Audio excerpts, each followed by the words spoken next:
Hey guys, I'm Al Washington and welcome to my Mystical Lost podcast. I am here with USA Today bestselling author Sarah Noffke.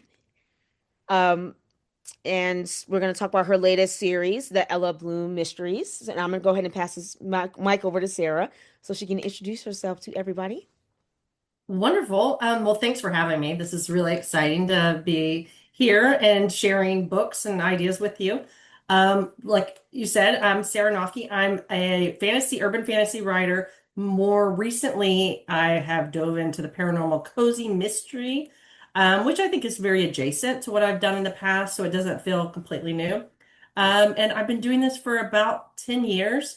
Oh, wow. I have 128 books and 17 series. So yeah, I really love what I'm doing and love sharing it with readers and other authors too. Oh, absolutely, Sarah. Thank you. And definitely thank you for coming on. So we're going to get right into it, guys. So Sarah, what actually started the Ella Bloom, your latest mystery book series? What started that? What inspired the creative process with that? Great question. I mean, there's a longer story to this, but yes, this is my new series, and it's paranormal cozy mystery, and it's just started releasing September of 2025.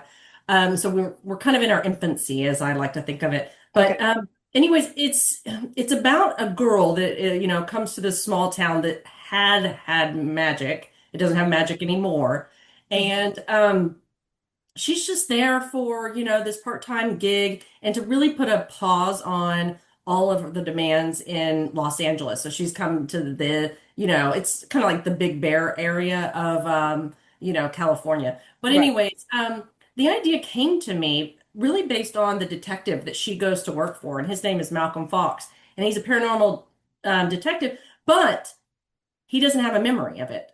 Every day he wakes up and he doesn't remember what happened the day before. And he writes himself notes and he's kind of set up his life, but he's not a paranormal detective anymore. And he Right. had pills that would help him to kind of save his memories from day to day, but they don't really work. And so, anyways, there's kind of this big gap in his life.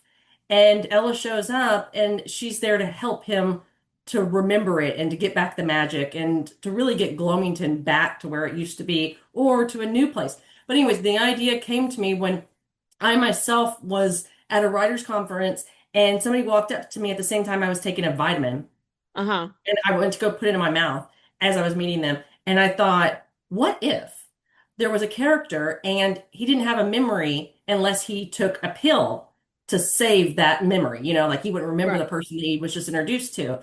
And what about this whole idea about it being hinged on, on pills and medicine, but also that was the time I had this idea that a paranormal detective that has memory problems, like Right. inherently, there's going to be some cool things that can happen. And I love the idea that he's the best paranormal detective in the world. He just doesn't remember why. So that's where it really came from. Interesting. Yeah, I definitely do like that. And like I said, I'm reading in the process of reading it now. I read it right in the beginning of reading the first book for the first series. So like I was saying that at the beginning, I'm not gonna, spoil it for everybody. Obviously, it's just gonna be short and sweet with it. But kind of in the beginning of it, it really hit home, especially with Ella having her piece for a little while, trying a different escape and just trying something new. But that, of course, that's It doesn't last long. exactly, a little disturbed by what's going on in the town. But with that being said, I love the mystical colors and design of the book overall. I love the your main character's name, Ella Bloom. Very enchanting. How was it Mhm. creating her though? Was it a challenge or did it just come naturally? I know you're still writing her, but because I know you have total of seven, I do believe, books in the series, correct? When I know the new one's coming out, but how is it like writing her? Great question. Thank you. Right. And yes, there's going to be nine total My bad. with the potential for more. I think that Gotcha. the paranormal cozy mystery readers and the genre can support really long series. And really hope that it goes that way. But I'm a business person too, not, Right. reluctantly. So the series has to show that it has longevity. But to get to your actual question about Ella, it actually was really difficult. And you would think that it would be easy because most of my protagonists have been a very similar kind of Ella character. Okay. They're kind of like me, they're short and they're sassy and they're, in Los Angeles and they're fish out of water because that's what I know. It's not Right. easy for me to write. But I originally started by writing the paranormal detective Malcolm's perspective. And he's a Scottish man, older, and, very Sherlock-esque. Right. But the story wasn't going anywhere. And so I actually spent about 2 years. I wrote probably about 30,000 words of the book. And my husband's Scottish. So he kept telling me, we can do this, we can do this. But it wasn't coming natural to me. And it was actually set in Scotland as well. Oh, So it okay. took me a long time to realize that it had to come from Ella's perspective. And once I did, yes, it was easy to figure it out. But then also, she's got a lot of bizarre traits that I don't relate to. You mentioned Right. it in our emails. She's an orphan. I know that that's a popular trope, but it also sets them up for a mysterious background, Yeah. unknown parents, origins, all these things that we really do need in a magical world where part of the mystery is who is she? Um, so that was hard for me to relate to. And then she also needs to be this wallflower that, isn't, doesn't make friends, and that drives her out of the city and drives her into Gloamington. So I didn't Yeah. really relate to that, in the beginning. And she can't be around technology because she has some sort of weird magical thing that she does to them. No spoilers there. But so there's a lot of aspects about her that I had to really kind of like, figure out as time went on. But I've always said this about my characters. Invariably, they're going to be smarter than me. They're going to be braver than me, Oh my you God. know, and Right. maybe a bit naive. But, Right. I just had this last book that I was working on, and one of the beta readers said, I just wish that she would just step up into her abilities. I wish she would just like step up to the challenge. She's proven Right. herself. This is book 5. But for me, maybe that's where I struggle with it because I was like, when do we actually become the protagonist in our own stories? When do we actually have that confidence? Right. Um, and so I've really struggled with that because you don't want him to come off too cocky. Yeah. There needs to still have that humble aspect. Harry Potter still, in book 7, he's, struggling with, can I, do the challenges set before me? He's not going, oh, I got this, hold him Exactly. down.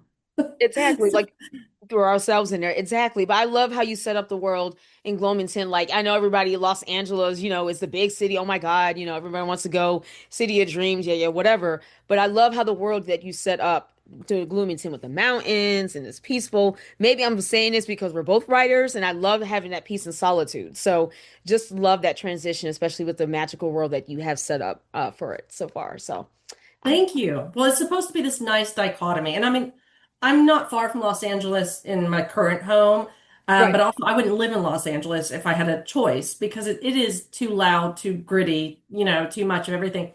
But yeah, it's nice to have that dichotomy of, there's the city with all its Yeah. lights and brights. And then my readers, they like cozy. So we're going to want quiet. We're going to want pristine mountains, a one-lane road, these things that keep things basic. Right, exactly. And I've been to LA, Sarah, speaking of which, it was years ago, and it's beautiful, but it's very expensive. The highways, the freeways, it's like maybe, I see stuff on TV or read it said, yeah, it's exciting to live in a big city. Maybe if I was a millionaire, maybe, but at the same time, I get what you're saying. Not because you said it, because that's exactly what it feels like. Yeah, LA is beautiful. But it's a lot and it's expensive and it's just very congested. So just transitioning from that LA to Bloomington, I just thought that was just beautiful. I mean, yeah, just visiting LA is great, but me living there, no, I like peace, solitude. So yeah, it Thank you. I'm okay. glad you like that. And Yeah, also, I have to remember my readers, like you and a lot of my other readers, they want to be transported. They want to go to a place that they enjoy. And the idea of Bloomington is that it's a small town and low stakes, and you never leave there. right, They're not going to go over to Los Angeles and solve some crimes. And a lot of my urban fantasies, they're all over the world inside of one book. But I right. love Yeah. the idea of not leaving anywhere and keeping things really, really nice. So it's a town that people want to visit and you get to just stay there instead of, leaving the borders. And my readers really need that too. Absolutely. Yeah. And you definitely do it vividly and detail, especially in the book, the first book of the series. Absolutely. Yes, Thank absolutely. you. Yes, Thank you're very you. welcome. You're welcome. How does it feel being a USA Today bestselling author?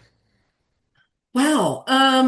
It happened several years ago, so it's a really good question, and I'm really glad to be reminded because I remember working really hard to get that title, Absolutely. and it was absolutely phenomenal. I just remember changing everything, business cards and signatures and everything because it was so important. But what was interesting was that I realized you can't just make it. You have to Right. keep making it. Okay. So since then, it's helped to, give me some credibility. People see that and they think, okay, she knows what she's doing. But what I've learned is you got to keep knowing what you're doing. And you have to keep changing in this industry. So it's definitely been such a wonderful way to, get my name out there and to put some weight behind, that I've written books and I've sold them. Yeah. But it was such an amazing ride to get there, and then the dynamics of everything changed afterwards. So I think that it was the right time whenever I did it in my career, and definitely has set me off on a brand new journey, which I'm so very grateful for. Oh, absolutely. And you're much well deserved. Congratulations for that. Definitely to get on that list just in general, but Yeah. absolutely. But so and speaking of which, with that, I know we mentioned or that you have a new book from the Ella Bloom mystery series, which is going to be book five, Raining Cats and Curses, if I make sure I had that right. Yeah. That's the first, excuse me, that's the fifth one that's coming out everybody tomorrow. So Yay. definitely for that. Yeah, congratulations for that. Thank How do you you. feel about it dropping officially tomorrow? Oh, How do you feel? I'm so excited. Um, I was always excited. Like I said, 128 books, and I don't get to the point where I'm like, oh, just another book. Sometimes I forget because I'm so Right. much. Right now, I'm in the process of writing book six. So, like five Nice. minutes before you and I got on this call, I was literally writing that book. Oh, wow. So I kind of stay in my own little world. But um, so every book is such a big deal for me. We celebrate every single win in my household. We, never make it so it's like, oh, it's just another, Yeah. whatever. But this one's getting more exciting because when I first started, it was, of course, a brand new series in a brand new world with a new genre. And a lot of my fans thankfully followed me over, but some were reluctant. Paranormal Right. Cozy is not urban fantasy, and urban fantasy is what I was writing very successfully for 8 years. So I think that for them, it was, oh, this is going to be different, and it is. But it's not too different. But Right. anyways, so it was very nerve-wracking starting the Ella Blue Mysteries. And to answer your question about how it is with book five, it feels so much more exciting now with the more the books come out because we have a bigger readership and more people have taken a chance and we've got our funnel going and we're getting the readers in there. And so it's much more fun than like when it was book one and it was like, please read. And then it was book two and it was like, are y'all still reading? Right. And then we would get on to book three and I was like, okay, hello. How's it going out there? And now I feel like there's just so much more interaction. So I'm so excited for book five to come out tomorrow. I think it's one of my favorite ones in the series, but I keep saying that every time. So But absolutely, Sarah, definitely. I'm definitely looking forward to it. Let me first, I'm getting through the first one, obviously, still, but I'm definitely looking forward to it. So definitely much thanks. appreciated. Absolutely. You're very welcome. So what inspired you to officially first, congratulations of writing over 128 books. What inspired you to become a writer? Did something or someone lit a fire, excuse my language, under your ass to really bring out your passion as an author? Oh, good question. It's hard to pinpoint that moment, but I mean, you're a writer, and I'm sure you know that passion Yeah, and you get it from reading and experiencing other people's stories. And I absolutely. think there's a moment for so many of us where we go, I want to do that too. I want to make people feel that way. I want to, and for me, I was a big Philip Pullman reader, and his Dark Materials came out, and I was reading that, and it's a middle grade fantasy, Uh-huh. but it's smart. It was like quantum physics and stuff. And I remember thinking, I want to write something that transports people while also making them feel like, they've gotten smarter, just Right. by reading a book.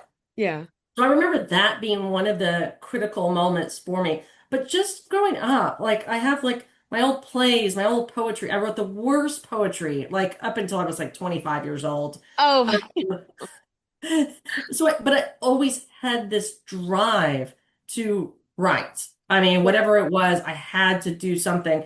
Um, and one of the audiobooks I'm listening to right now is a nonfiction, and it's by Wayne Dyer, who is, very metaphysical and talks about spirituality. And I've quoted him many times when I've spoke at conventions and stuff, but he says, "Don't die with your music still in you." And that Yeah. resonated with me so much when I was unable to write because I was having to work the regular job, and you don't have time Yeah. for the creative, right? Yeah, And exactly. Yeah. you feel sort of dead inside, right? But I remember hearing those words, "Don't die with your music still in you." And that's what our stories are. And I think when we're not taking the time to write them, when we're not, living our purpose and giving that to the world, that we feel, that stagnation.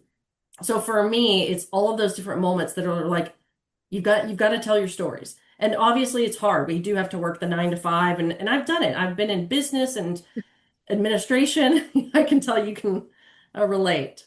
Yeah, absolutely, Sarah. No, and you hit it on the head. It's just not to, I'm not trying to be complaining, like I said, but it is very difficult balancing both. And I wish that I can do this full time. And I know that I have a day job and on the grace of God, but at the same time, it's like sometimes I do get overwhelmed or burnt out, or I simply having doubt about my own writing. When you said that, you mentioned you did poetry until 25 and it looked and sounded like crap, but that's what it feels like as I'm writing my first novella. It just feels like that my focus kind of, some days I'm good, some days I'm not, if that makes any sense. I don't know if you ever had that, but Oh, it's really hard to balance both. But this is something I know I wanted to do. Like you said, you always wanted to write. I've always been writing, and even subconsciously, I just did it. I didn't think about it. I didn't think about having a career. I just, you know what I mean? Sarah, have you ever had those moments like when you were younger, or even now, that you just got out a pen and you just started writing? oh That's what yeah. it feels like. Yeah. Because you have to, not because you want to. It's like you have to do it. Absolutely, yeah. And so it's exactly what it feels like. And a little nerve-wracking because this is my first one. So I pray, and I hope I'm gonna get it out hopefully this year. So despite what you like I said, balancing everything and really carving and making the time to write. But yeah, I You will, and that's appreciate the it. thing is, at first you'll doubt yourself, but you just Yeah, have to write it because whether it's not oh, it's definitely not going to be the best whenever it's first written, but that's you right. can't edit something that's not there, right? you Right. can't you can't do anything with an empty page. So once it's out, and writing is definitely a skill and it's a muscle. And the reason I can write, every single day is literally because I just kept doing it. And my first books were so bad. I spent 2 years editing and re-editing and slaughtering those books, quite Right. literally. Just, I was like, oh, this, first 50 pages just needs to leave. And Yeah. I swear to this day, I get people going, "I'm so confused." And I was like, that's because I literally slashed the first 50 pages of that book. Right. But we learn and then we get better. And I know that you're going to ask later on about advice for writers, but Exactly. while our writers, but while I'm thinking about it, is just remember that your first book is not your last. So often when we start this, we just think, oh my gosh, because I literally thought I'm going to write one series and I'm going to be done. And it's not. And it's such a learning experience. And when we grow on top of it, and so many, if we research other writers, Stephen King's, first book, but then he went on to do so many other things. If we look, it's usually readers, authors later on in their career that actually found, their gold. Right, so and you like you just said with the quote, "Don't let the music die inside you." So you just and that gives my next question, tips and pointers for all creative writers. Just do it. Basically, just I mean, even my first book, it's not going to be a multi. I mean, who knows if not, but still, just you're saying, Al, just get it out. You have to get it out, and you have to get out of your own way because Yeah, so often we'll go, well, that's not the best way I could say that. Oh, right, let me delete, and you can, but you can't. You can't do anything unless you just get it out there. And we feel so much more empowered when we're writing. That's why we're there. So that's the music that you have to get out of you. And then it just becomes easier and easier. So you don't know. I mean, your first book might be the best thing that you've ever done, right. but it'll definitely build on to a lifetime of other achievements. So do it. Right. I appreciate it. Thank you. Right. Thank you. At the same time, let's say hypothetically, if it was, that doesn't mean me thinking, oh, Al, yeah, this is a best-selling hit. You know everything about writing. You don't have to try harder in your next one. You got it. No, no. Yeah, exactly. Still learning. That's what I'm saying. Yeah, that's Yeah. And you. I mean, being humble is definitely key. It's like Yeah. I was just writing a character and I was thinking about it, and she's nervous because she's in a competition. And the detective says to her, it's like, those nerves are literally what make you a good competitor. If you're not nervous, this doesn't mean something to you, then you're not going to have the edge on everybody else. But when you want it, you need to have those nerves. And so I think that they can really serve you, you know? Sarah, no, Sarah, I'm still scared as hell. Even when I look, because I have to work on a little bit on tonight, a little bit. I carved out some time yesterday. I was exhausted. I was overwhelmed. I was tired, but I was able to knock out at least an hour last night, and I'm hopefully gonna do that again today. Um, I do get still scared as hell though when I'm even looking at it. Like even on the computer, I'm like, wow, okay, another rewrite. I'm trying to flesh it out. Do you still have that, even though you've written over 100 books? Do you still have that like fear? I mean, just you're like, what the hell did I write? Like, oh God, I don't even want to touch it right now. I don't know if you had. Oh, absolutely. And so I think the moment that I stop having it, I Right. think that then I need to move on to something else. And I don't know what that could be. So I hope that doesn't happen. But I did challenge myself by going into a new genre. So that definitely put me into a new um, you know, zone. And when we're in our comfort zone, we're not growing. So I think that was really important. But I always second guess myself, and especially with new projects. And if your last book is good, I'm not sitting here thinking, well, that means that this next one is really good. It means, Right. no, I hope it's as good. I hope that they still like it. And I Yeah. just messaged a beta reader where I was like, I hope you still enjoyed it. So I think you always have to have a little bit of that, or I do. Yeah. And it keeps me trying to be my best, and I have a quote above my board, which is right behind my screen where I am now. And it says, what's the very best way to tell this story? And it seems like such simple advice, but I'm always thinking, what is the very best way? Because I could tell it from this perspective, or it could start at this, part of the events. But what's the very best way? So when we start to really challenge ourselves and think in those terms, you're going to doubt yourself. You're gonna, and that's good. Yeah. That's Does that yeah. help? No true Yeah. words were spoken. Yes. Oh, good, good, good. Exactly. So, absolutely, Zara. No, I think we covered that. Like you said, you gave all the tips and pointers for all creative writers, including myself. So, absolutely, yeah. That's what we needed to ask that question. She covered it. So, but Sarah, I do want to thank you very much for coming on to my loft to talk about, like I said, your latest and the greatest. And I know you're excited again, you guys. Her book, Raining Cats and Curses, from the Ella Bloom Mystery Series, is coming out officially tomorrow.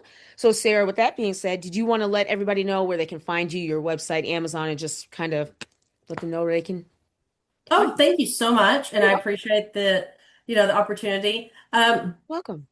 Just go to my website, and that can lead you to everywhere else. That's the easiest thing to do.